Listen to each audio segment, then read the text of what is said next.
아버지께 참되게 예배하는 자들은 영과 진리로 예배할 때가 오나니 곧 이때라. 아버지께서는 자기에게 이렇게 예배하는 자들을 찾으시느니라. 하나님은 영이시니 예배하는 자가 영과 진리로 예배할지니라. 아멘.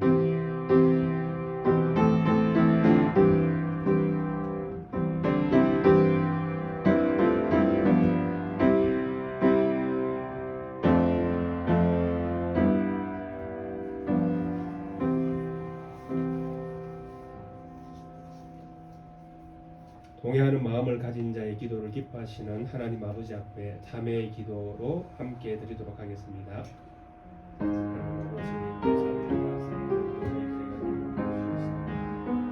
참으로 하나님을 기쁘시고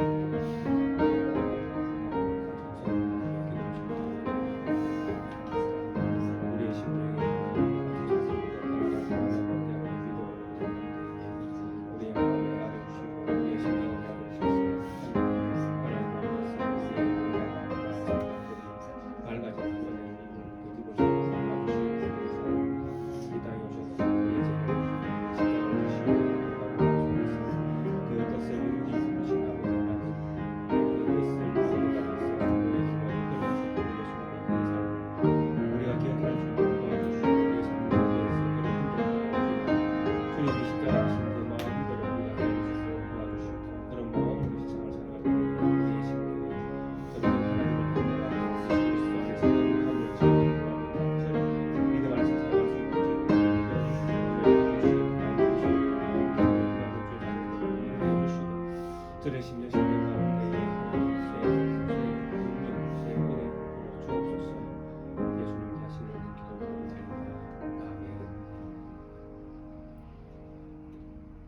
만일 우리가 우리의 죄를 자백하면 그는 미쁘시고 의로우사 우리 죄를 사하시며 우리를 모든 불의에서 깨끗게 하실 것이요 하늘에 계신 우리 아버지여 동의하는 성도의 심령을 기뻐하시오니 오늘 자녀들의 고백에 응답하사 위로와 평강이 넘치게 하옵소서. 우리를 율법의 경계 아래서 자비로운 의뢰인 아래 날개 아래로 옮기셨으니 죄를 이기고 의와 거룩함과 진리를 쫓는 삶을 살게 하옵소서. 예수님의 이름으로 기도하옵나이다. 아멘.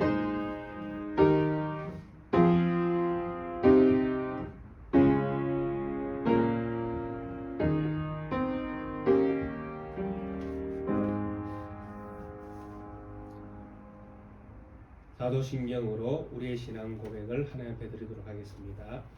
전능하사 천지를 만드신 하나님 아버지를 내가 믿사오며 그 외아들 우리 주 예수 그리스도를 믿사오니 이는 성령으로 역사하사 동정녀 마리아에게 나시고 본디오 빌라도에게 고난을 받으사 십자가에 못 박혀 죽으시고 장사한 지 사흘 만에 죽은 자 가운데서 다시 살아나시며 하늘로 올라 전능하신 하나님 피난자 계시다가 저리로서 산자와 죽은 자를 심판하러 오시리라. 성령을 믿사오며 거룩한 공예와 성도가 소속하는 것과 죄를 사하여 주시는 것과 몸이 다시 사는 것과 영원히 사는 것을 믿사옵나이다. 아멘. 10편 23편을 하나님 앞에 찬양으로 올려드리겠습니다.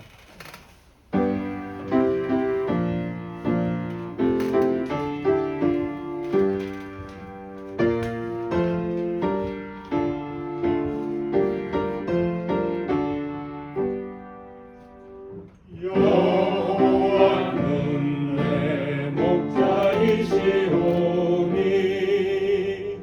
내 길 부족함 없으리로다.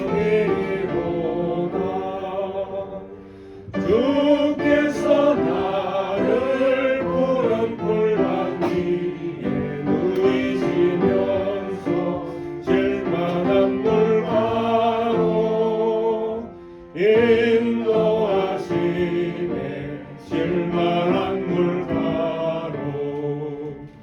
주께서 나를 인도하시도다.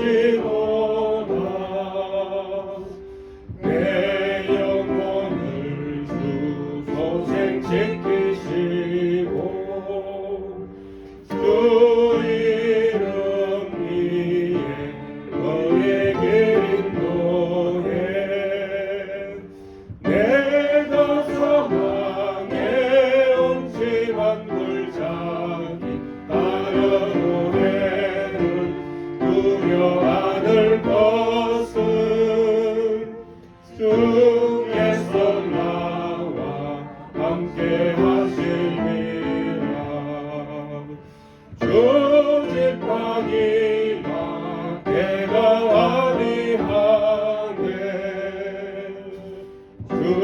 주님께서 내 원수 목전에서 내게 상을 차리어 주옵시고 기름을 나의 머리에 부으니 내 잔이 넘쳐 내 평생 선언과 인자하심이 나를 따르리니 여호와 지혜 영원히 살리라.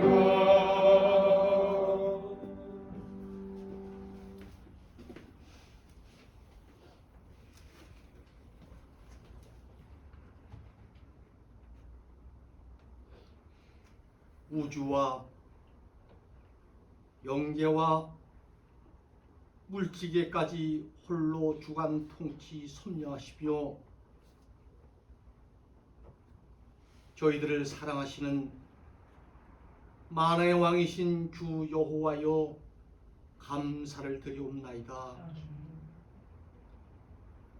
우리 믿음의 백성들을 지극히 사랑하셔서 영원전에 예정하시고 택하시고 창조하시고 사랑하셔서 하나님의 자녀를 삼아주시고 피와 진리의 보증을 삼으셔서 끝날까지 책임지시는 만왕의 왕이신 하나님, 이 시간 여호와 아버지 앞에 영광을 돌려드리옵나이다. 돌이켜보면은 우리의 인간들이 100년도 살기 어려운 것을 이렇게 놀라운 은혜를 받고 어떠한 보물과 값진 것으로 살 수 없건만 세상 가운데서 세상과 연락하고 욕심의 노예가 되어서 한 세상 살아갈 때에 고통과 어려움 속에서 하나님을 멀리하는 날들이 얼마나 많습니까? 하나님, 이 시간 이전에서 흐르는 이 생수, 저희들의 몸을 씻고 심령을 씻어서 깨끗게 되기를 원하며 통회하오니 하나님 용서하여 주시옵소서. 아버지 하나님, 이 시간도 사랑하셔서 사랑하시는 주의 종을 이 단에 세워주셨사오니 이 허물어져가는 세상 속에 저희들에게 주시고자 하는 말씀을 사랑하는 주의 종을 통하여 입술을 통하여 내리실 때에 그 말씀이 살아서 저희들의 잘못된 심령과 골수를 쪼개어 새롭게 하옵시고 그 말씀으로 기호를 삼아서 허리에 매며 가슴 깊이 새기는 이 놀라운 은혜의 시간이 되기를 간절히 원하옵나이다. 하나님, 사랑하시는 두 분 목사님 주의 종을 붙들어 주시고 주님의 오른장 중에 붙으셔서 끝나는 날까지 주님이 부르시는 날까지 이 낮개교회를 성도들을 하나님 앞으로 인도하시기에 부족함이 없는 사랑하시는 귀한 주의 종들이 되게 하여 주시옵소서. 사랑하시는 아버지 하나님이시여, 이 낮개교회를 하나님 아버지 앞에 간절히 기도드리옵나이다. 피 흘려 이 교회를 세우셨사오니 주님, 이 빈자리를 채워주시고 저희들이 최선을 다하여 하나님 앞에 기도하고 세상 끝나날까지 사마리아 땅까지 복음을 전할 수 있는 우리의 건강을 허락하여 주시옵소서. 우리 작은 교회지만은 이 진리가 이 낮게 교회뿐만 아니라 부산을 감당케 하옵시고 더 나아가서는 세계의 어느 곳에서도 이 진리가 잘 박힌 목과 같이 새겨질 수 있도록 하나님 역사하여 주시옵소서. 이 시간도 사랑하는 성도들 가지고 나온 사연들이 많습니다. 질병으로 고통하는 성도들, 또 자녀들 문제, 세상 가운데 얽힌 문제, 우리가 알지 못하는 많은 고통들을 가지고 나오사오니 하나님, 이 시간도 하나님 베푸셔서 이 예배가 끝나고 이 성전문을 나갈 때에 가슴을 후를 털고 기쁜 마음으로 나설 수 있도록 은혜를 베풀어 주시옵소서. 우리를 피로 구원하신 우리 구주 예수님의 이름으로 간절히 기도하옵나이다. 아멘.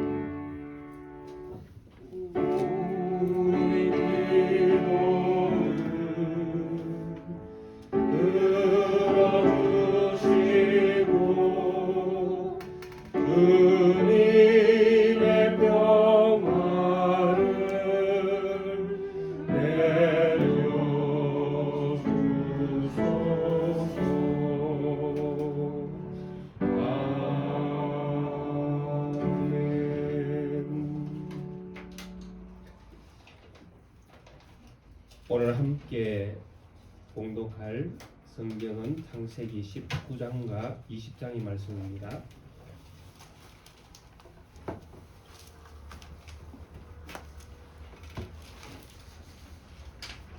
창세기 19장과 20장의 말씀을 함께 봉독하도록 하겠습니다.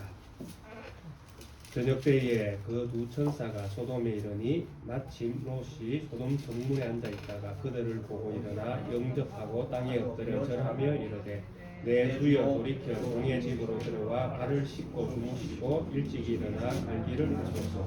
그들이 이르되 아니라 우리가 거리에서 밤을 새우리라. 롯이 그제서야 돌이켜 그 집으로 들어오는지라. 롯이 그들을 위하여 식탁을 베풀고 무교병을 부으니 그들이 먹으니라. 그들이 눕기 전에 그 성 사람 곧 소돔 백성들이 노소를 막론하고 원근에서 다 모여 그 집을 에워싸고 롯을 부르고 그에게 이르되 오늘 밤에 네게 온 사람들이 어디 있느냐 이끌어내라. 우리가 그들을 상반하리라. 롯이 문 밖에 무리에게로 나가서 뒤로 문을 닫고 이르되 청하노니 내 형제들아 이런 악을 행하지 말라. 내게 남자를 가까이 하지 아니한 두 딸이 있노라. 청하건대 내가 그들을 너희에게로 이끌어내리니 너희 눈에 좋은 대로 그들에게 행하고 이 사람들은 내 집에 들어왔은즉 이 사람들에게는 아무 일도 저지르지 말라. 그들이 이르되 너는 물러나라. 또 이르되 이자가 들어와서 거류하면서 우리의 법관이 되려 하는도다. 이제 우리가 그들보다 그를 더 헤아리라 하고 롯을 밀치며 가까이 가서 그 문을 부수려고 하는지라. 그 사람들이 손을 내밀어 롯을 집으로 끌어들이고 문을 닫고 문 밖에 무리를 대소를 막론하고 그 눈을 어둡게 하니 그들이 문을 찾느라고 헤매었더라. 그 사람들이 롯에게 이르되 이 외에 네게 속한 자가 또 있느냐? 네 사이나 자녀나 성중에 네게 속한 자들을 다 성 밖으로 이끌어내라. 그들이 내게 부르짖음이 여호와 앞에 크므로 여호와께서 이곳을 멸하시려고 우리를 보내셨나니 우리가 멸하리라. 롯이 나가서 그 딸들과 결혼할 사위들에게 말하여 이르기를 여호와께서 이 성을 멸하실 터이니 이곳에서 떠나라 하되 그의 사위들은 농담으로 여겼더라. 동틀 때에 천사가 롯을 재촉하여 이르되 일어나 여기 있는 내 아내와 두 딸을 이끌어내라. 이 성의 죄악 중에 함께 멸망할까 하노라. 그러나 롯이 지체하며 그 사람들이 롯을 손과 그 아내의 손과 두 딸의 손을 잡아 인도하여 성 밖에 두니 여호와께서 그에게 자비를 더하심이었더라. 그 사람들이 그들을 밖으로 이끌어낸 후에 이르되 도망하여 생명을 보존하라. 돌아보거나 들에 머물지 말고 산으로 도망하여 멸망함을 피하라. 롯이 그들에게 이르되 내 주여 그리 마옵소서. 주의 종이 주께 은혜를 입었고 주께서 큰 인자를 내게 베푸사 내 생명을 구원하시오나 내가 도망하여 산에까지 갈 수 없나이다. 두렵건대 재앙을 만나 죽을까 하나이다. 오소서. 저 성읍은 도망하기에 가깝고 작기도 하오니 나를 그곳으로 도망하게 하소서. 이는 작은 성읍이 아니니까 내 생명이 보존되리이다. 그가 그에게 이르되 내가 이 일에도 네 소원을 들었은즉 네가 말하는 그 성읍을 멸하지 아니하리니 그리로 속히 도망하라. 네가 거기 이르기까지는 내가 아무 일도 행할 수 없노라 하였더라. 그러므로 그 성읍 이름을 소알이라 불렀더라. 롯이 소알에 들어갈 때에 해가 돋았더라. 여호와께서 하늘 곧 여호와께로부터 유황과 불을 소돔과 고모라에 비같이 내리사 그 성들과 온들과 성에 거주하는 모든 백성과 땅에 난 것을 다 엎어 멸하셨더라. 롯의 아내는 뒤를 돌아보았으므로 소금 기둥이 되었더라. 아브라함이 그 아침에 일찍 일어나 여호와 앞에 서 있던 곳에 이르러 소돔과 고모라와 그 온 지역을 향하여 눈을 들어 연기가 온기가마의 연기같이 치솟음을 보았더라. 하나님이 그 지역의 성을 멸하실 때에 곧 롯이 거주하는 성을 엎으실 때에 하나님이 아브라함을 생각하사 롯을 그 엎으시는 중에서 내보내셨더라. 롯이 소알의 그를 두려워하여 두 딸과 함께 소알에서 나와 산에 올라가 거주하되 그 두 딸과 함께 굴에 거주하였더니 큰 딸이 작은 딸에게 이르되 우리 아버지는 늙으셨고 온 세상의 도리를 따라 우리의 배필될 사람이 이 땅에는 없으니 우리 아버지에게 술을 마시게 하고 동침하여 우리 아버지로 말미암아 후손을 이어가자 하고 그 밤에 그들이 아버지에게 술을 마시게 하고 그 큰딸이 들어가서 그 아버지와 동침하니라. 그러나 그 아버지는 그 딸이 눕고 일어나는 것을 깨닫지 못하였더라. 이튿날 큰딸이 작은딸에게 이르되 어젯밤에는 내가 우리 아버지와 동침하였으니 오늘 밤에는 우리가 아버지에게 술을 마시게 하고 네가 들어가 동침하고 우리가 아버지로 말미암아 후손을 이어가자 하고 그 밤에도 그들이 아버지에게 술을 마시게 하고 작은딸이 일어나 아버지와 동침하니라. 그러나 아버지는 그 딸이 눕고 일어나는 것을 깨닫지 못하였더라. 롯의 두 딸이 아버지로 말미암아 임신하고 큰딸은 아들을 낳아 이름을 모압이라 하였으니 오늘날 모압의 조상이요 작은 딸도 아들을 낳아 이름을 벤아딘 하였 오늘날 암몬 자손의 조상이었더라. 아브라함이 거기서 네게브 땅으로 옮겨가 가데스와 술 사이 그랄에 거주하며 그의 아내 사라를 자기 누이라 하였으므로 그랄 왕 아비멜렉이 사람을 보내어 사라를 데려갔더니 그 밤에 하나님이 아비멜렉에게 현몽하시고 그에게 이르시되 네가 데려간 그 이 여인으로 말미암아 네가 죽으리니 그는 남편이 있는 여자이니라. 아비멜렉이 그 여인을 가까이 하지 아니하였으므로 그가 대답하되 주여 주께서 의로운 백성도 멸하시나이까. 그가 나에게 이는 내 누이라고 하지 아니하였나이까. 그 여인도 그는 내 오랍이라 하였사오니 나는 온전한 마음과 깨끗한 손으로 이렇게 하였나이다. 하나님이 꿈에 또 그에게 이르시되 네가 온전한 마음으로 이렇게 한 줄을 나도 알았으므로 너를 막아 내게 범죄하지 아니하게 하였나니 여인에게 가까이 하지 못하게 함이 이 때문이니라. 이제 그 사람의 아내를 돌려보내라. 그는 선지자라. 그가 너를 위하여 기도하리니 네가 살려니와 네가 돌려보내지 아니하면 너와 네가 속한 자가 다 반드시 죽을 줄 알지니라. 아비멜렉이 그날 아침에 일찍 일어나 모든 종들을 불러 그 모든 일을 말하여 들려주니 그들이 심히 두려워하였더라. 아비멜렉이 아브라함을 불러서 그에게 이르되 네가 어찌하여 우리에게 이렇게 하였느냐. 내가 무슨 죄를 네게 범하였기에 네가 나와 네 나라가 큰 죄에 빠질 뻔하게 하였느냐. 네가 합당하지 아니한 일을 내게 행하였도다 하고 아비멜렉이 또 아브라함에게 이르되 네가 무슨 뜻으로 이렇게 하였느냐. 아브라함이 이르되 이곳에서는 하나님을 두려워함이 없으니 내 아내로 말미암아 사람들이 나를 죽일까 생각하였으며 또 그는 정말로 나의 이공누이로서 내 아내가 되었음이니라.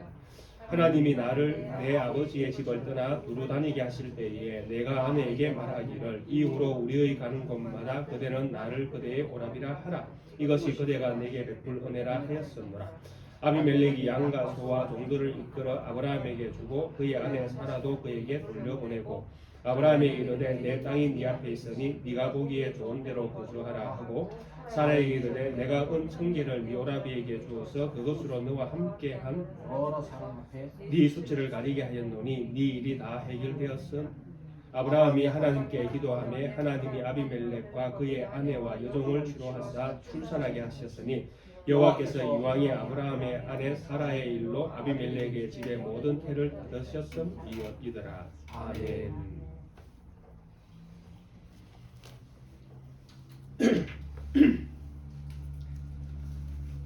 오늘 우리가 함께 보실 말씀은 사무엘하 7장에 있는 말씀입니다.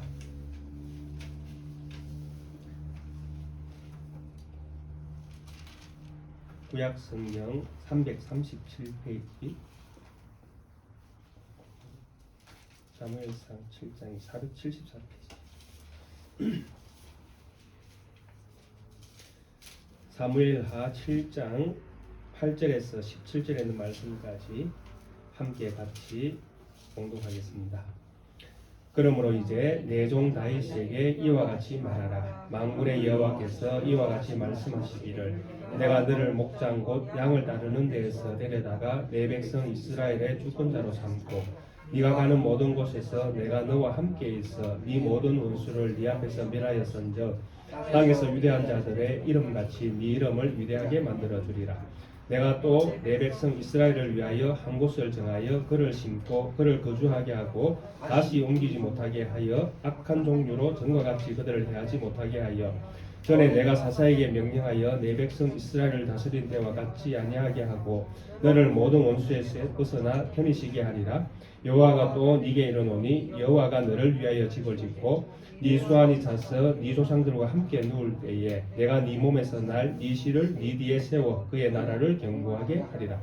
그는 내 이름을 위하여 집을 건축할 것이요 나는 그의 나라 왕위를 영원히 견고하게 하리라. 나는 그에게 아버지가 되고 그는 내게 아들이 되리니 그가 만일 죄를 범하면 내가 사람의 매와 인생의 채찍으로 징계하려니와 내가 네 앞에서 물러나게 한 사울에게서 내 은총을 빼앗은 것처럼 그에게는 빼앗지는 아니하리라. 네 집과 네 나라가 내 앞에서 영원히 보존되고 네 왕위가 영원히 견고하리라 하셨다 하라. 나단이 이 모든 말씀들과 이 모든 계시대로 다윗에게 말하니라. 아멘. 하나님께서 다윗에게 주신 언약의 말씀들을 우리가 함께 살펴보고 있습니다. 오늘 이제 다윗에게 주신 언약의 말씀의 백미라고 할 수 있는 가장 중요한 대목을 우리가 함께 생각해 보려고 합니다. 사울의 뒤를 이어서 이제 이스라엘의 왕으로 선택을 받은 다윗이었지만 그의 인생은 왕으로 선택될 때부터 세상과는 구별된 그래 세상에서는 하나님의 선택을 받은 자로서의 어떤 세상에서 하나님의 자녀로서 살아가는 자의 어떤 당연한 모습이라고 할 수 있는 그런 고난의 삶이 다윗에게 찾아왔던 것들을 우리는 생각해 보았습니다. 왜 그런 일들이 일어나는가 하면 바로 하나님께서 이 세상을 창조하신 때에 하나님께서 세상을 보시면서 하나님 보시기에 심히 아름다웠더라, 하나님 보시기에 심히 좋았더라, 이런 표현들을 하나님께서 세상을 창조하신 때에 결론이 그런 모습이었는데, 아담이 범죄한 이후에는 세상이 하나님과 반대의 길을 갔다라는 것입니다. 그래서 온 세상이 하나님의 뜻과는 반대의 길을 갔기 때문에 세상은 하나님의 뜻을 알 수가 없는 지경에 이르렀다라는 것입니다. 그런 곳에서 하나님이 어떤 사람을 하나님의 자녀로 선택을 해서 부르신다라는 것입니다. 그러니까 온 세상은 하나님을 모르는 상태에 있는데 그 중에 어떤 사람은 하나님을 아는 자로 하나님 부르신다라는 것입니다. 그리고 이렇게 하나님께서 부르신 자들에게 하나님의 뜻과 계획을 새겨서 다시 세상으로 하나님이 보내신다라는 것입니다. 그러니까 세상 가운데에 있는 하나님의 자녀는 세상과는 다른 모습으로 서 있다라는 것입니다. 그래서 세상은 이런 하나님의 백성들을 좋아라 하지 않는다라는 것입니다. 왜냐하면 나와 다르다고 생각하니까요. 나와 뭔가 다르다라고 느끼니까. 그래서 세상은 하나님을 믿는 사람들을 결단코 좋아하지 않는다라는 것입니다. 그래서 이런 어떤 필연 때문에 다윗은 하나님의 어떤 나라의 왕으로 선택될 때부터 이런 세상의 어떤 그 기준, 판단으로는 하나님의 자녀를 받아들일 수가 없으니까 그때부터 다윗은 고난의 삶을 살 수밖에 없게 되었다라는 것입니다. 그렇다고 해서 하나님의 뜻은 무너지겠습니까? 결단코 그런 일이 일어나지 않습니다. 세상은 비록 하나님의 백성으로 선택된 자들을 좋아하지 않지만은 그러나 하나님의 자녀는 그럼에도 불구하고 세상에 있는 날 동안에 망하는 부분은 없다라는 것입니다. 왜냐하니까 우주 만물을 창조하신 하나님께서 그 백성을 지키시기 때문에 그렇습니다. 그래서 하나님의 자녀가 비록 세상 가운데에 살아간다 할지라도 망하지 않는 것은 바로 이와 같은 하나님이 우리와 함께 계시기 때문에 그렇습니다. 그래서 다윗은 왕으로 선택을 받고 또 왕으로 선택된 그때부터 고난의 삶을 살게 되었지만 결국은 그가 왕이 되고 또 이스라엘의 나라의 가장 훌륭한 왕으로서 하나님의 뜻대로 이스라엘을 다스리는 그런 결론을 우리가 보게 되어진다는 것입니다. 그래서 우리가 오늘 함께 보고 있는 이 다윗에게 주신 언약의 말씀이 기록되어져 있는 이 사무엘하에 있는 이 7장의 말씀은 이제 다윗이 이스라엘의 왕이 되었다라는 것입니다. 그래서 다윗의 주위에 있는 여러 열방들을 또 민족들을 이렇게 전쟁을 통해서 승리하고 다윗이 이제 왕이 되었을 때에 다윗이 그런 생각을 품었다라는 것입니다. 내가 왕이 되고 나니까 자기는 이제 왕이 되어서 자기의 어떤 자리가 이제 견고해지니까 두로 왕조차도 목수와 백향목을 보내서 다윗에게 왕궁을 지어주는 거예요. 그러니까 열국들이 이제 다윗 앞에 굴복을 해서 다윗 나라를 위해서 이제 충성을 다하는 것입니다. 그래서 다윗이 왕이 되고 이제 그 고난의 삶을 이제 겪은 이후에 이제 열방을 이제 다스리는 그런 이스라엘의 왕으로서 이제 등극을 하게 된 것입니다. 그리고 자기는 이제 백향목으로 지어진 왕궁에서 이제 편안한 이제 삶을 이제 살 수 있는 그런 여건들이 마련된 것입니다. 그럴 때에 다윗이 이제 생각을 한 것입니다. 나는 이렇게 좋은 집에 사는데 우리 하나님은 어디 계시는가 가만히 생각해 보니까 하나님의 언약궤가 여전히 장막 가운데 있는 것입니다. 그러니까 장막 가운데에 하나님의 언약궤가 있다라는 것은 하나님은 여전히 여행을 하고 계시다라는 이야기입니다. 자기는 궁을 지어서 이제 정착을 했는데, 그렇죠? 자기 집이 생겼잖아요. 왕궁, 자기가 거하는 거처가 딱 마련됐지 않습니까? 그런데 하나님의 언약궤는 하나님이 계신 자리입니다. 하나님이 여기에 계시다라고 이스라엘 백성이 느끼는 자리가 언약궤인데 그 언약궤는 여전히 움직이고 있는 거예요. 자기 집이 없는 거예요. 그래서 다윗이 이제 생각을 하는 것입니다. 나는 너무 좋은 데 사는데 나를 왕으로 삼아주신 이 하나님은 여전히 장막에 거하시는구나. 그래서 이제 다윗이 어느 날 이제 자기의 뜻을 이제 선지자에게 표현을 하는 거예요. 내가 하나님을 위해서, 하나님의 언약궤를 위해서 내가 집을 짓고 싶어, 성전을 짓고 싶다. 그런데 마음을 품으니까 오늘 이 말씀을 주신 거예요. 하나님이 선지자를 통해서 네가 내 집을 짓는다고? 아니야. 너는 내 집을 지을 수 없다. 너는 나를 위해서 집을 지을 수 없는데 네 뒤에 이을 왕이, 네 아들이 나를 위해서 집을 짓겠다. 이렇게 말씀하시는 거예요. 자, 상식적으로 한번 생각해 보십시오. 다윗이 이제 자기의 어떤 보금자리를 만들고 하나님에 대해서 깊은 애정을 가지고 하나님 사랑하는 마음으로 하나님의 성전을 내가 지어드리겠습니다 라고 다윗이 고백을 하는데 이 고백이 잘못된 고백은 아니거든요. 그러면 우리가 가지고 있는 일반적인 상식의 선에서 생각해 볼 때에 하나님이 그래 고맙다 뭐 이렇게 안 하시더라도 그래 뭐 네가 짓겠다 하니 한번 지어봐라 이렇게 하나님께서 허락하실 수 있지 않습니까? 왜냐니까 다윗이 억지로 하나님 앞에 충성하는 것이 아니라 정말 하나님을 사랑해서 지금 하려고 하는 거거든요. 마음이 하나님을 향해 불듯 일어나서 내 마음이 이와 같이 하나님에 대한 애정으로 차고 넘칩니다. 그래서 내가 하나님을 위해서 하나님의 전을 짓고 싶습니다. 그리고 그렇게 하나님의 전을 지어드릴 만큼 나에게 힘이 있고 능력이 있고 재물이 있고 많은 어떤 그 인부들이 그러니까 성전을 건축할 만한 그 실력자들이 주위에 쫙 있다라는 것입니다. 자기의 왕궁을 지어줬던 그 두로의 어떤 그런 그 목수들까지도 다 자기 손에 있으니까. 그러니까 하나님이 보실 때 충분히 집을 지으라고 허락을 하실 수 있다라는 것입니다. 그런데 왜 하나님이 허락을 안 하시는가 하는 것이죠. 그 이유를 하나님께서 역대상에 있는 말씀을 가지고 그 이유를 이렇게 말씀을 하십니다. 역대상 22장 7절 좀 띄워주십시오. 왜 하나님께서 다윗에게 다윗이 성전을 짓겠다고 하는데 왜 거절하시는가? 그 이유는 역대상 22장에서 이렇게 밝혀주고 있습니다.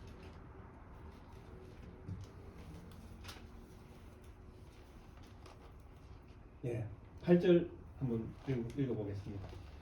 여호와의 말씀이 내게 임하여 이르시되 너는 피를 많이 힘이 많이 흘렸고 크게 전쟁하였느니라. 네가 내 앞에서 땅에 피를 많이 흘려서도 내 이름을 위하여 성전을 건축하지 못하리라. 아멘.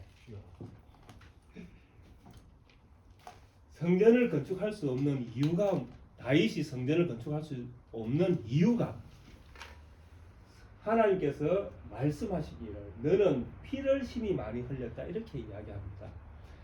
그러니까 다윗은 왕이 되기 전까지 계속 도망자였지 않습니까?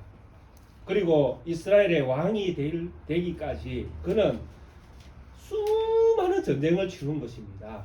그죠? 모압, 암몬, 블레셋, 아말렉 그 주위에 있는 이스라엘 주위에 있는 그 힘센 나라들은 다 다윗과 전쟁을 다 벌린 겁니다. 왜? 이스라엘이 독립해야 되고 또 한 가지는 하나님께서 아브라함에게 주겠다고 하신 그 땅을 차지해야 되거든요. 그 하나님 약속이니까. 그래서 그 땅을 이 다윗 때에 누가 다 점령하고 있는가 하면 이방 나라들이 다 점령하고 있는 것입니다. 다윗에게 유브라데에서부터 그죠? 쫙 가나안 그 지경을 하나님께서 주시겠다 약속하셨는데 그 땅을 이스라엘이 지배하는 것이 아니라 다른 열국들이 지배하고 있는 거예요. 그런데 그 땅을 차지하려면 어떻게 해야 됩니까? 전쟁을 벌여야 됩니다. 그래서 다윗은 끊임없이 전쟁을 한 겁니다. 누구를 위해서? 하나님의 약속을 위해서. 자기 사리 사역을 위해서 전쟁을 한 것이 아니라 다윗은 하나님의 약속이 이루어지기를 기대하고 그 약속을 위해서 전쟁을 벌인 것입니다. 그런데 하나님의 약속을 위해서 그것이 이루어지기 위해서 전쟁을 벌였는데도 불구하고 하나님이 뭐라고 말씀하십니까? 너는 피를 많이 흘려서 안 된다고 이야기하시는 거예요. 얼마나 허탈하겠습니까?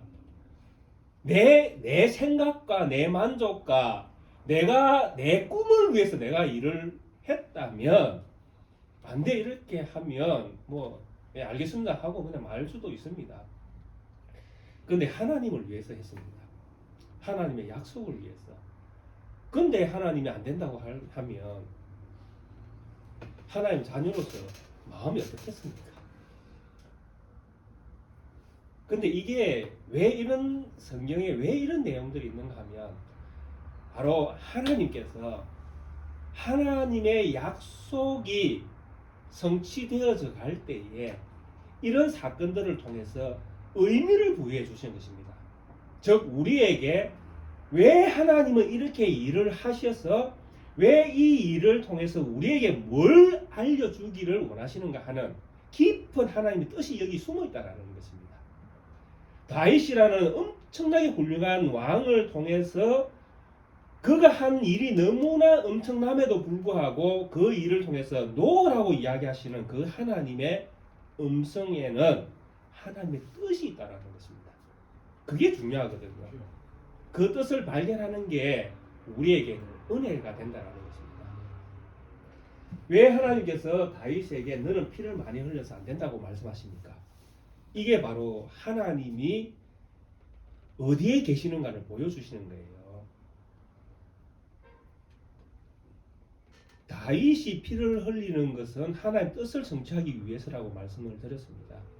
그래서 하나님의 뜻을 성취하기 위해서는 끊임없이 지금 다윗은 전쟁을 벌이고 있는 것입니다. 그러면 이 다윗이 하나님의 뜻을 이루기 위해서 전쟁을 벌일 때에 하나님은 어디 계십니까? 다윗과 함께 계시는 거잖아요. 아멘. 그죠? 하나님의 뜻을 이루는 왕인데 그 왕이 전쟁하는데 하나님은 놀고 계십니까? 아니잖아요. 하나님도 전쟁하고 계시잖아요. 그래서 하나님께서 이 다윗에게 지금 무슨 말씀을 하시는가 하면 너만 전쟁하는 것이 아니라 나도 지금 피 흘리면서 전쟁하고 있다는 것입니다. 우리 하나님이. 그래서 우리 하나님은 어디에 못 계시는 것입니까? 왕궁의 성전에 못 계시는 거예요. 하나님 성전에 계시면 하나님 쉬어야 되잖아요. 근데 우리 하나님은 쉬시는 분이 아니라 지금 전쟁을 하고 계시다라는 것입니다. 누구와 함께? 다윗과 함께. 그래서 지금은 다윗이 하나님의 성전을 지을 때가 아니다라는 것입니다. 지금은 전쟁을 쉴 때가 아니다라는 이야기예요. 한마디로 이야기하면 아직도 하나님은 할 일이 많으신 거예요. 전쟁을 통해서 뭘 보여주셔야 됩니까? 하나님을 대적하는 세상이 하나님을 용납할 수 없고 또 그런 세상을 하나님도 용납할 수 없음을 하나님은 세상에 보여주기를 원하시는 겁니다. 노아 홍수 때에 하나님을 거역한 모든 세상을 심판하셨던 그 하나님의 참된 모습을 죄를 가만히 두고 보지 못하는 하나님의 그 거룩하심을 하나님은 여전히 다윗 시대 때에 다윗의 삶을 통해서 세상에 말씀하기를 원하시는 겁니다. 나는 여전히 전쟁을 하고 있다. 무엇과? 세상의 타락과 세상이 하나님을 알지 못하는 것들과 하나님을 버린 것들에 대하여 하나님은 지금도 여전히 다윗 시대 때 전쟁을 하고 있다는 것입니다. 아멘. 그런데 놀랍게도 그 다음에 하나님께서 무슨 말씀을 주셨습니까? 너는 안 되지만은 누구는 된다? 네 아들은 된다라고 말씀하셨거든요. 그러면 네 아들 때에 아들은 성전을 지을 수 있다라면 이 말씀은 무슨 말씀이 되겠습니까? 네 아들 때에는 내가 쉬겠다. 이게 하나님의 뜻입니다. 하나님의 계획. 하나님이 무조건 전쟁을 하시는 것이 아니라 하나님도 모든 전쟁을 끝마칠 때가 있는 거예요. 물론 지금 우리의 어떤 신앙의 기준으로 보면 예수님이 재림하시는 때죠. 그때는 진짜 하나님이 쉬실 거 아니에요. 그런 계획들을 하나님은 말씀 안에서 하나씩 이렇게 저희들에게 밝혀주시는 것입니다. 그래서 다윗이 많은 피를 흘렸기 때문에 하나님 성전을 짓지 못한다라는 이 이유는 하나님이 지금도 세상과 싸우고 있다는 이야기입니다. 나는 아직 쉴 때가 아니다. 그런데 네 아들 때에는 네 아들로 말미암아 내가 쉬겠다. 그 아들 때에는 어떤 세상이 이제 일어나는 것입니까? 평화의 세상이 일어나는 것입니다. 전쟁이 그치고 참 평화가 이루어지는 세상. 그런데 하나님께서 이런 참 평화의 세상을 하나님이 다윗의 아들에게 주시겠다고 약속을 하셨는데 이 약속을 이루는 하나님의 그 지혜로움을 밝혀주는 중요한 사건이 하나 딱 세상 가운데 일어나게 되어집니다. 그 사건이 무엇이냐 하니까 바로 다윗이 바세바를 취하는 사건입니다. 우리는 이 사건이 이제 성경에 기록되어 있고 정말 믿는 신자로서 이 사건을 대하기가 참 불쾌합니다. 누구나 이 내용을 알게 되어지면 와, 하나님의 왕이 저럴 수가 있는가 할 정도로 이제 우리의 시선으로 이렇게 성경을 딱 바라보면 정말 이 사건은 성경에서 싹 뺐으면 좋겠다라는 그런 사건이 성경에 기록되어 있습니다. 우리가 잘 알고 있는 사무엘하 11장에 이제부터 이 내용이 나오기 시작하는데요. 잘 아시는 내용이지만은 제 설교를 좀 더 잘 이해하기 위해서 집사님 사무엘하 11장 좀 띄워주십시오. 우리 같이 한번 읽어보죠. 이 내용을 가만히 한번 이제 머릿속에 기억을 하셔야 됩니다. 읽으시면서 이런 사건이 이런 내용이 있었구나. 다윗의 인생에서 이런 일들이 있었구나 하는 걸 우리가 한번 이제 읽어보겠습니다. 자, 사무엘하 11장입니다. 그 해가 돌아와 왕들이 출전할 때가 되매 다윗이 요압과 그에게 있는 그의 부하들과 온 이스라엘 군대를 보내니 그들이 암몬 자손을 멸하고 라빠를 에워쌌고 다윗은 예루살렘에 그대로 있더라. 다윗이 그의 침상에서 일어나 왕궁 옥상에서 거닐다가 그곳에서 보니 한 여인이 목욕을 하는데 심히 아름다워 보이는지라 다윗이 사람을 보내 그 여인을 알아보게 하였더니 그가 아뢰되 그는 엘리암의 딸이요 헷 사람 우리아의 아내 바세바가 아니나이까 하니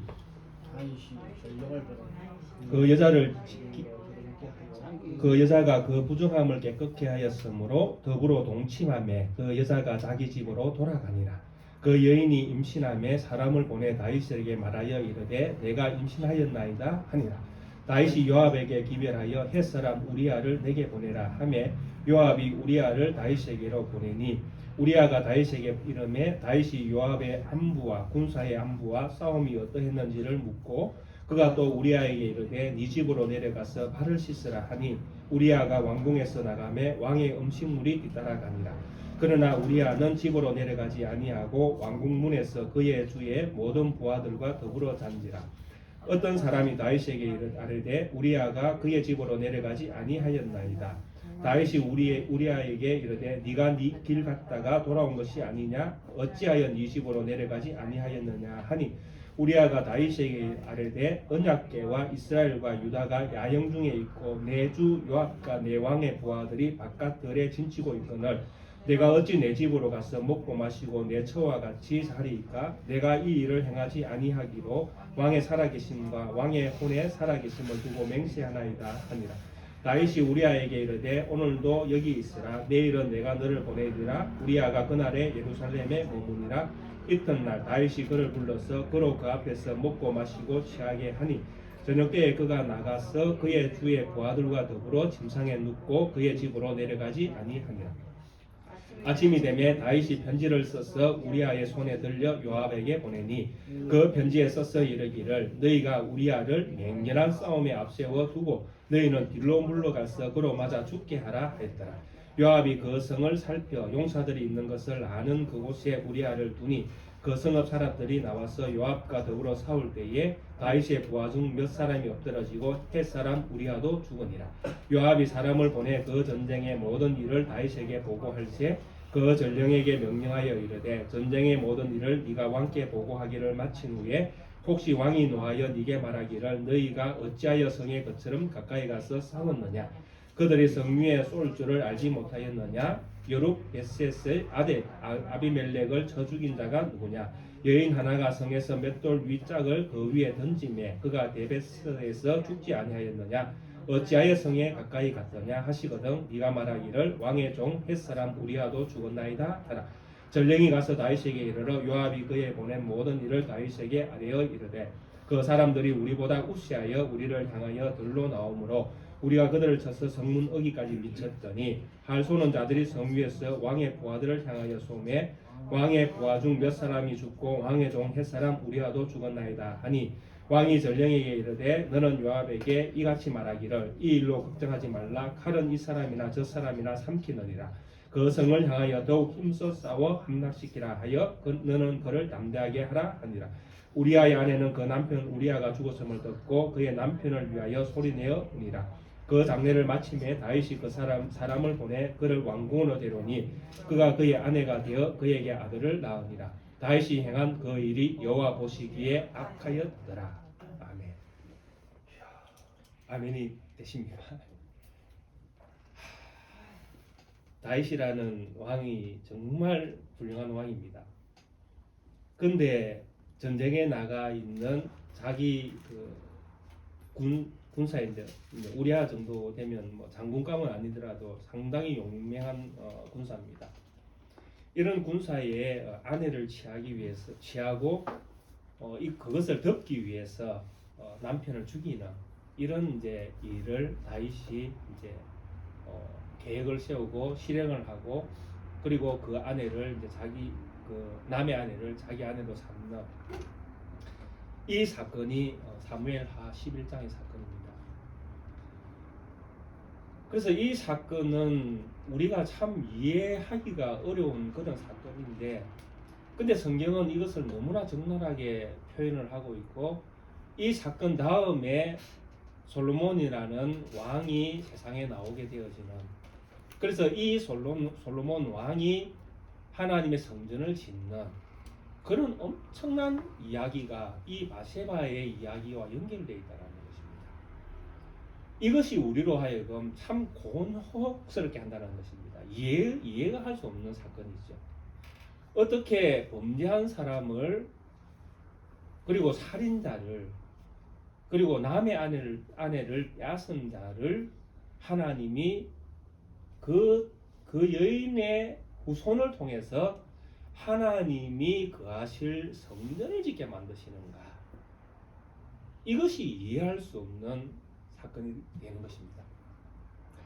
근데 이거는 이제 우리의 어떤 기준이고요. 우리의 기준으로는 이 사건이 이해가 되지 않습니다. 그러나 하나님의 기준은 너무나 완벽하십니다. 그 기준이 무엇이냐면 다윗이 하나님의 자녀다라는 것. 이것만 하나님은 분명하게 보고 계시는 겁니다. 다윗은 누구라고요? 하나님의 자녀다. 아멘. 그러면 다윗이 하나님의 자녀이면 이런 사건도 괜찮나? 그죠? 이렇게 막 나가도 괜찮나 하는 게 이제 문제가 될 수 있는데 답은 딱 한 가지입니다. 괜찮지 않습니다. 예, 괜찮으면 골치 아프죠. 근데 괜찮지 않는데 그 다음에 무엇입니까? 괜찮다. 괜찮지 않는데 괜찮다. 이게 하나님의 답이에요. 이 사건 이후에 이제 하나님께서 솔로몬을 허락하시면서 이 모든 내용을 이제 우리에게 다 정리해서 이제 이렇게 다 이제 던져주십니다. 다윗이 범죄하면 어떤 현상이 일어나는가 하면 이제 두 파가 나뉘어집니다. 다윗을 지지하는 파와 다윗을 거부하는 파가 나뉘어집니다. 다윗은 누굽니까? 하나님의 자녀입니다. 하나님의 자녀가 그럼에도 불구하고 용납하는 자는 누구입니까? 하나님의 자녀입니다. 다윗이 범죄했기 때문에 다윗은 나쁜 사람이다 해서 다윗과 등을 돌리면 누가 됩니까? 다윗의 대적이 되어집니다. 이 바세바의 사건은 이것을 적나라하게 보여줍니다. 두 파로. 다윗이 범죄하고 나니까 누가 일어납니까? 아들이 반란을 일으킵니다. 압살롬이. 그럼 압살롬은 누굽니까? 다윗의 대적입니다. 다윗이 압살롬의 반역으로 말미암아 예루살렘에서 쫓겨날 때에 시므이라는 사람이 뒤에서 나와가지고 다윗을 저주합니다. 네가 그러고 왕이냐 사고 막 너는 죽어야 되니 뭐 네가 그런 짓을 저리고 왕이니 뭐 온갖 저주를 다 뽑습니다. 시므이는 누굽니까? 대적입니다. 그래서 이 다음에 성경을 쭉 읽어보시면 다윗의 대적이 누군가 하는 것이 다 성경에 하나 나타나기 시작합니다. 압살롬, 시므이, 요압, 또 뒤에 그 솔로몬이 왕이 되는 것을 거절했던 아도니아, 뭐 이런 사람들이 이제 성경에 쫙 나타나면서 이 사람들이 다윗의 대적이구나. 왜 하나님은 이 사건들을 분명히 잘못은 다윗이 했는데 왜 이 잘못된 사건을 통해서 다윗의 대적과 다윗의 편이 누구인가를 격렬하게 성경에서 갈라놓는가 하면 바로 딱 한 가지 이유가 있습니다. 그 이유가 무엇이냐니까 다윗이 자기 죄를 회개한다. 이게 없으면 완전히 성경은 우리가 이해할 수 없는 막 산으로 가버리게 되어지는데 이 부분이 성경에 기록되어 있다는 것입니다. 다윗이 엄청난 일을 저지른 다음에 나단 선지자가 와서 다윗을 책망합니다. 너는 부유한 사람과 가난한 사람이 있는데 부유한 사람이 자기에게 온 손님을 대접하기 위해서 가난한 사람이 가지고 있는 가장 귀하고 소중한 걸 빼앗아서 자기 손님에게 줘버리더라. 이런 사람이 이 세상에 있다니까 다윗이 뭐라고 이야기합니까? 그 사람은 반드시 살지 못하리라 이렇게 이야기합니다. 나단 선지자가 뭐라고 이야기했습니까? 네가 그 사람이다. 다윗이 바로 고백합니다. 내가 죄를 범하였다. 내가 죄를 범하였다. 그때의 나단 선지자가 하나님의 말씀을 전합니다. 하나님이 네 죄를 용서해. 그럼 이것으로 이제 끝이 나는 겁니다. 하나님이 용서하신 것입니다. 다윗을. 그러면 다윗의 죄를 용서한 다윗을 용납하는 것이 다윗 편에 선 사람들입니다. 이런 죄를 범한 것만 보는 사람들은 다윗의 대적이 되는 것입니다. 그 사람들이 바로 방금 제가 말씀드렸던 압살롬이라든지 뭐 아도니아라든지 시므이라든지 뭐 이런 사람, 요압 이런 사람들입니다. 이런 사람들은 죄만 보는 거예요. 저 사람이 죄를 지었다. 저 사람이 죄를 지었다. 그런데 다윗을 받아들이는 사람은 다윗이 회개했다는 것을 보는 것이죠. 그래서 이 사건이 일어나고 난 다음에 이제 하나님께서 그 바세바가 아이를 가졌다고 고백을 했지 않습니까? 그 아이가 세상에 나타납니다. 태어납니다. 그런데 선지자가 하는 말이 무엇입니까? 하나님께서 뭐라고 다윗에게 말씀하십니까? 이 아이가 세상에 태어나니 이게 이제 다윗의 죄로 말미암아 태어난 아이지 않습니까? 원수들이 이제 다 들고 일어난다라는 것입니다. 하나님은 죄를 징계하지 아니하신다. 그 원수들이 다 들고 일어난다라는 것입니다. 그러면 의로운 나라를, 그죠? 아브라함을 선택해서 의와 공도가 이루어지는 의로운 나라를 만들겠다고 하신 그 하나님의 의는 도대체 어디 있느냐? 죄인이 낳은 아들을, 죄를 지은 사람의 아이가 세상에 태어나서 죄의 결과물이 우리에게 보여지는 이런 광경, 이걸 하나님이 용납하면 의로운 나라를 만들겠다고 하신 하나님은 도대체 어디 계시느냐? 그러니까 악인들은 그렇게 하나님을 대적할 수 있다는 것입니다. 그래서 하나님께서 뭐라고 말씀하십니까? 이 아이를 죽이십니다. 왜? 대적의 입을 막아야 되잖아요. 하나님도 죄에 대해서 심판하시는 분인 것을 보여주셔야 되잖아요. 그래서 하나님이 다윗과 바세바 사이에서 태어난 아이를 죽이십니다. 그리고 이 아이가 죽은 다음에 다시 바세바와 다윗이 낳은 아이를 왕으로 만드십니다. 그 왕이 솔로몬입니다. 여기에 이제 우리에게 은혜가 있는 것입니다. 하나님은 무엇을 볼 수가 없습니까? 죄를 볼 수가 없습니다. 죄를 가만히 놓아둘 수는 없습니다. 그러니까 하나님은 죄에 대하여 징계를 하시는 분이십니다. 그런데 하나님이 죄를 징계하고 난 다음에 하나님이 다윗의 회개를 받으시고 내가 용서했다고 말씀하셨습니다. 그러면 이 모든 것들이 끝이 났다는 것을 보여줘야 되는데 그 보여주는 증거가 무엇이냐니까 솔로몬입니다. 솔로몬이 세상에 딱 태어나서 솔로몬이 성전을 딱 지으니까 성전이 지어진다라는 것은 무슨 의미라고 했습니까? 하나님이 신다라는 의미라고 했습니다. 하나님이 전쟁을 거치고 이 세상이 이제 하나님 앞에서 평화의 시대가 되었다라는 것이죠. 죄가 있다라는 것은 평화를 못 누리는 모습입니다. 근데 하나님이 다윗이 범죄함으로 말미암아 하나님과의 관계 속에서 완전히 박살났는데 이것이 회복되어졌다는 것은 뭘 가지고 증명할 것입니까? 바로 솔로몬을 가지고 증명한다는 것입니다.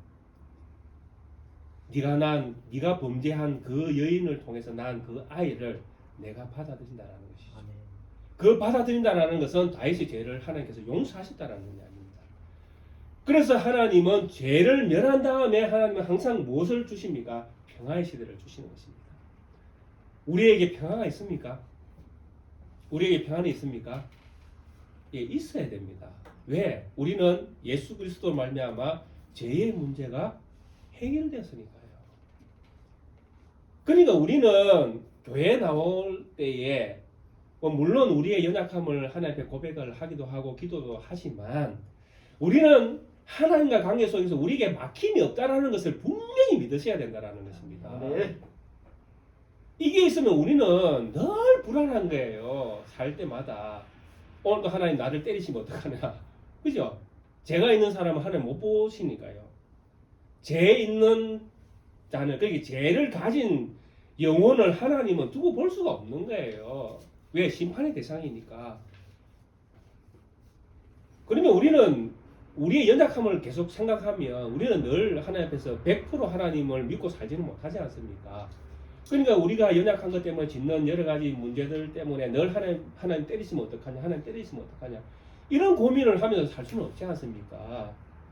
근데 우리는 그런 고민을 할 이유가 없다는 것입니다. 왜? 예수님께서 십자가 지신, 그래서 우리 죄가 그분의 어떤 능력으로 말미암아 죄 사함을 받았다는 것을 믿으면 우리에게는 무엇이 없습니까? 정죄함이 없는, 죄 있다고 누구도 말할 수 없다라는 것입니다. 그러니까 우리에게는 무엇이 찾아올 수밖에 없습니까? 평화가 찾아올 수밖에 없는 것입니다. 살면서 평안할 수밖에 없는 것입니다. 연약함 중에도. 그래서 이런 하나님의 어떤 사역으로 말미암아 바세바와 다윗의 관계 속에서 모든 것들이 다 깨어진 것 같은 그런 어떤 상황이 벌어졌음에도 불구하고 하나님은 다윗을 통해서, 다윗이 낳은 아들을 통해서 평화의 시대가 열렸던 것들을 세상에 보여주시는 것입니다. 이것이 무엇이냐니까 하나님이 하나님의 자녀를 통치하시는 방법이에요. 하나님은 오늘 우리 하나님의 나라를 이 땅 가운데 세워주셨습니다. 물론 그 나라의 일부분이 교회가 되어지는데요. 이 교회를 다스리시는 하나님의 통치 원리라는 것이 무엇이냐? 그러니까 국가에는 법이 있지 않습니까? 법을 가지고 이제 국가는 이제 그 백성들을 이렇게 이제 그 통치하지 않습니까? 이런 거 하면 뭐 안 되고 이건 하면 안 되고 또 이런 거는 좀 장려하기도 하고 뭐 이렇게 하는 법이 있듯이 하나님께서 하나님 나라를 다스리는 그 법이 있다라는 것입니다. 그 통치하는 원리. 그 통치의 원리가 무엇이냐니까 바로 이 바세바와 다윗 그리고 솔로몬이라는 이 사건 배경 속에서 하나님이 하나님 나라를 다스리는 통치 원리가 싹 나타났다는 것입니다. 그게 무엇입니까? 용서, 자비, 사랑. 죄를 지었음에도 불구하고 하나님이 뭘 보여주셨습니까? 용서와 자비와 사랑을 보여주셨다. 솔로몬의 이름이 무엇인지 아십니까? 다 아시죠? 솔로몬의 이름이 무엇입니까? 여디디야. 하나님의 사랑을 받은 자. 죄를 범해서 여인을 취해서 그 여인을 내가 아내로 맞이해서 자녀를 낳았는데 하나님이 뭐라고 자녀의 이름을 지었는가 하면 여디디아라고 이름을 짓습니다. 그 뜻이 하나님의 사랑을 받은 자. 하나님이 솔로몬을 얼마나 사랑했는가를 보여주시는 것입니다. 왜 하나님이 솔로몬을 그렇게 사랑하십니까? 하나님의 자비가 얼마나 크신가를 솔로몬을 통해서 다 보여주시는 거거든요. 죄 중에 태어난 자녀를 가장 사랑하시는 하나님. 이런 하나님의 통치 원리가 하나님 나라를 다스리는 방법이다라는 것입니다. 그래서 이 방법이 제가 그 언약을 설교할 때 나왔던 모세 언약에 주셨던 말씀과 똑같은 이야기입니다. 하나님께서 모세 언약 율법을 주셨지 않습니까? 이 율법을 이스라엘 왕들은 통치 원리로 삼아야 된다. 근데 율법의 정신이 무엇이냐? 사랑이다. 하나님은 은혜롭고 노하기를 더디하시는 하나님, 자비와 은혜와 노하기를 더디하시는 하나님. 출애굽기 34장 6절에 기록되어 있던 금송아지 상을 만들었던 그 백성을 향하여 은혜를 이야기하고 자비를 이야기했던 하나님이다라는 것이죠. 누구에게? 회개하는 하나님의 자녀에게. 모든 자에게 아닙니다. 회개하는 하나님의 자녀에게 주신 하나님의 통치 원리가 무엇이냐니까 용서와 자비와 또 사랑이라는 것입니다. 그래서 예수님께서 기도를 하십니다. 대제사장 되신 예수님께서 그분이 만드실 교회를 바라보시면서 그분이 기도를 하십니다. 집사님 요한복음 17장 좀 띄워주십시오. 우리 예수님께서 어떻게 기도하시는지 아십니까? 자, 같이 한번 읽어보겠습니다. 여기 나와 있는 대로요. 내가 비옵는 것은 그들을 세상에서 데려가기를 위함이 아니요 다만 악에서 빠지지 않게 보존하시기를 위함입니다. 내가 세상에 속하지 아니함 같이 그들도 세상에 속하지 아니하였사옵나이다. 그들을 진리로 거룩하게 하옵소서. 아버지의 말씀은 진리입니다. 아버지께서 나를 세상에 보내신 것 같이 나도 그들을 세상에 보내었고 또 그들을 위하여 내가 나를 거룩하게 하오니 이는 그들도 진리로 거룩함을 얻게 하려 함이니이다. 아멘. 평화의 시대가 열렸지 않습니까? 그죠? 예수님이 십자가를 지셨으니까 죄의 문제가 해결됐지 않습니까? 이제 평화의 시대가 열렸습니다. 이 평화의 시대에 이제 하나님은 사랑을 가지고 세상을 통치하는데 이 백성들을 위해서 기도할 내용은 하나밖에 없는 거예요. 무슨 내용입니까? 이들이 하나님과 맺은 이 평화를 잘 누릴 수 있도록. 평화를 잘 누리려면 뭐 안 해야 됩니까? 죄를 지으면 안 되는 것이. 그러니까 예수님께서 이 기도를 하시는 거예요. 마지막에 교회는 이 세상 가운데에서 내가 이들을 데려가기 위한 것이 아니라 내가 다시 오는 그날까지 이들이 죄의 종이 되지 않는 것이죠. 그래서 이렇게 죄의 종이 되지 않도록 예수님은 지금도 하늘 보좌에서 우리를 위해서 그렇게 기도하고 계시는 거예요. 그리고 이런 기도를 하고 계시는 예수님, 이런 기도를 받고 있는 우리는 이 세상 살 때 그럼 우리는 어떻게 살아야 할 것인가? 교회 생활할 때 우리는 어떻게 교회 생활을 해야 될 것인가? 바로 하나님의 사랑과 자비와 또 용서의 통치 원리를 가지고 교회는 교회답게 살아가야 된다는 것입니다. 그래서 예수님께서 제자들에게 주신 유명한 말씀이 있지 않습니까? 교회를 바라보시면서 하신 말씀이에요. 베드로가 와서 형제가 나에게 죄를 범하면 7번 용서하면 됩니까? 7번도 용서하면 대단한 겁니다. 형제가 나한테 죄를 지었는데 7번 용서한 게 얼마나 대단하겠습니까? 근데 예수님께서 뭐라고 대답을 주셨습니까? 7번씩 70번이라도 하라. 이게 무조건 용서라는 이야기죠. 똑같습니다. 성경이 절대 달라지지 않습니다.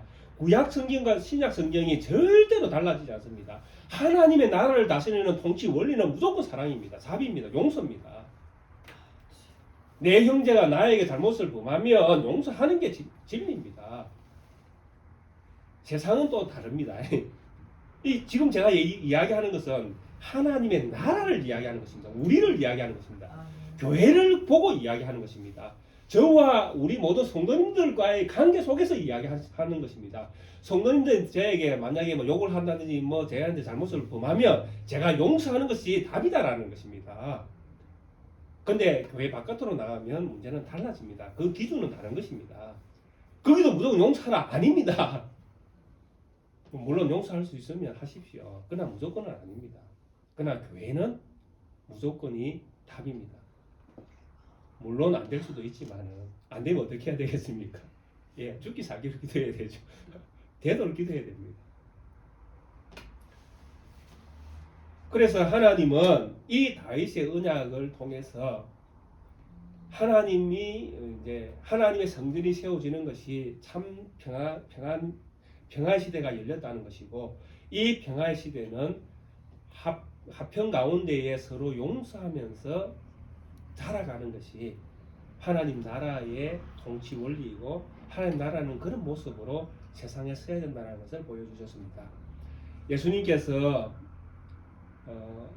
그런 말씀을 하셨지 않습니까? 집사님, 마태복음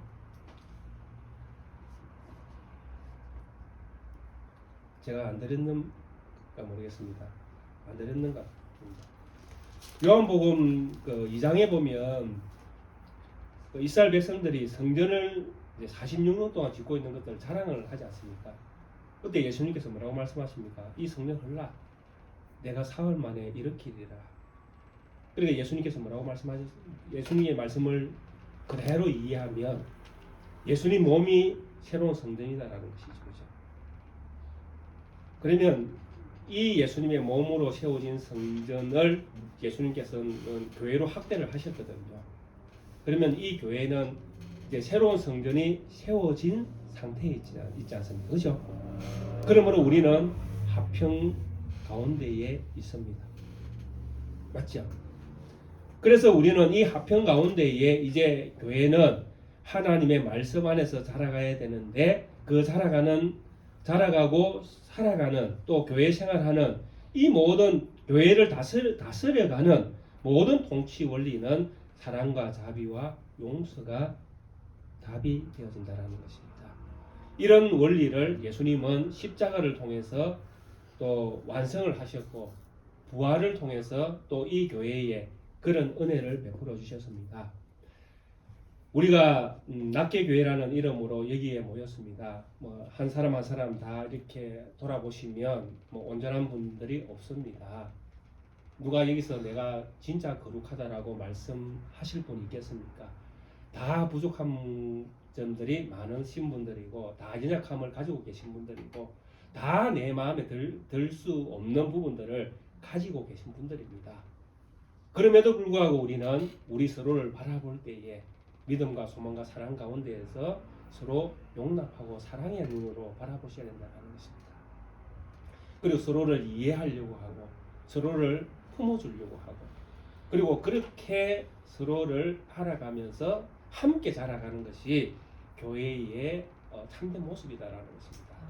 우리 사랑하는 낱개교회 성도님들, 정말 주님 안에서 우리 한 몸인 것들을 기억하시면서 주님께서 주님의 교회를 또 주님의 나라를 다스리시는 그런 통치 원리를 잘 새기면서 주님 오시는 그날까지 이 낱개 교회가 믿음, 소망, 사랑 안에서 아름다운 용서와 자비와 사랑이 넘치는 교회로 자라가기를 주의 이름으로 축원드리겠습니다. 아멘. 함께 찬송가 313장을 찬양 드리시겠습니다.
감사합니다. 하나님,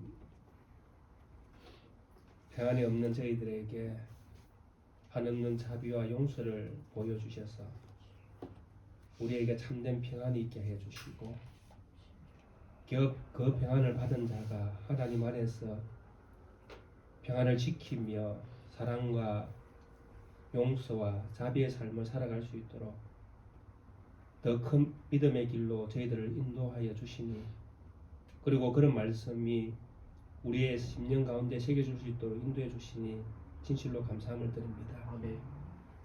함께 말씀을 나누는 이 낱개 교회가 이 믿음 안에서 함께 하나 되어 자라갈 수 있도록 은혜를 베풀어 주옵소서.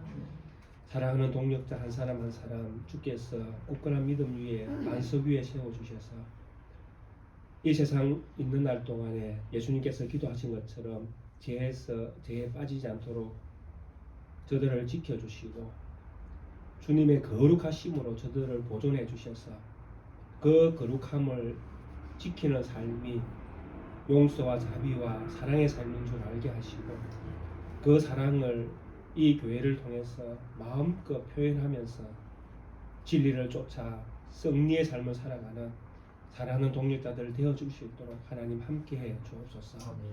특별히 기도합니다. 세상 사는 날 동안에 또 육신이 세월이 깊어질 때 짐으로 말미암아 여기저기 고장이 나고 또 삶의 무게의 짐으로 말미암아 힘겨워하고 이 모양 저 모양으로 주님 앞에 기도할 소원들이 많이 있는 것들을 고백합니다. 하나님, 주의 자녀들이 가슴으로 주님 앞에 나와서 저들의 연약한 부분들을 고백할 때에 하나님, 육신이 연약한 자에게는 새 힘을, 새 소망을, 새 살을 그 몸에 허락해 주시고 회복의 기적이 일어날 수 있도록 도와주옵소서. 아멘. 나이 든 것이 핑계가 아니라 하나님의 능력이 저들을 보존해 주시는 그런 기적과 같은 삶을 경험할 수 있도록 하나님 은혜를 베풀어 주시기를 간절히 소원합니다. 아멘. 삶의 무게로 고통당하고 기도하는 성도 있다면 하나님 한 사람 한 사람 그 삶의 무게를 하나님이 대신 져주시기를 간절히 소원합니다. 쓸 것들을 공급하시고 우리의 형편을 누구보다도 더 잘 아시는 우리 하나님, 성도의 아픔을 기억해 주옵소서. 세상에 있는 날 동안에 주님께서 주시는 영육 간의 편함을 누릴 수 있도록 하나님 회복과 또 해결과 또 더 나은 평안의 삶을 경험할 수 있도록 하나님 모든 기도의 소원들 기억하시고 때를 따라 도와주시는 하나님의 은혜가 성도의 삶에 나타날 수 있도록 하나님 은혜 베풀어 주옵소서. 하나님 아버지 앞에 참으로 연약한 우리가 힘과 뜻과 정성을 다하여 하나님을 섬깁니다. 성도들의 삶에 복을 주셔서 또 주신 것들을 감사할 수 있는 표현, 또 육신의 연약함에도 불구하고 교회를 사랑하는 마음으로 이 모양 저 모양으로 섬길 수 있는 몸과 마음 주신 것 감사합니다. 하나님 사랑하는 동료자들의 모든 섬김을 받으시고 그 섬김이 하늘나라에 올려지는 기쁨의 예물되게 하옵소서. 한 주간 살아갑니다. 저들에게 때를 따라 도와주시는 하나님의 도우심이 함께해 주시고 걸음걸음마다 우리의 삶의 가장 작은 부분이라도 예수님의 흔적을 담는 삶이 되어질 수 있도록 성도님들의 모든 걸음 주님 함께해 주옵소서. 감사드리며 거룩하신 우리 구주 예수 그리스도의 이름으로 기도드리옵나이다. 아멘. 우리 함께 찬송가 3장을 찬양 드리시겠습니다.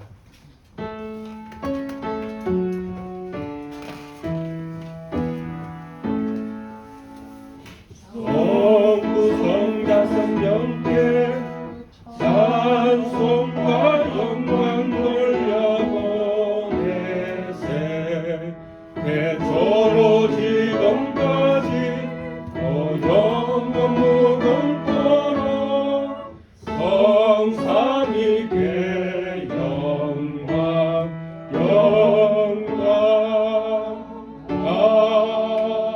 아멘. 지금은 우리 구주 예수 그리스도의 은혜와 우리 하나님 아버지의 무한하신 사랑하심과 성령 하나님의 교통하심이 하나님께서 그 나라를 다스리는 통치 원리로 사랑과 자비와 용서의 통치 원리를 주신 것들을 기억하며 그 원리 안에서 형제를 사랑하며 섬기며 살기로 다짐하는 낙계교회 성도들과 저들의 가정과 자녀와 사업과 터전 위에 지금부터 영원토록 함께 있을지어다. 아멘.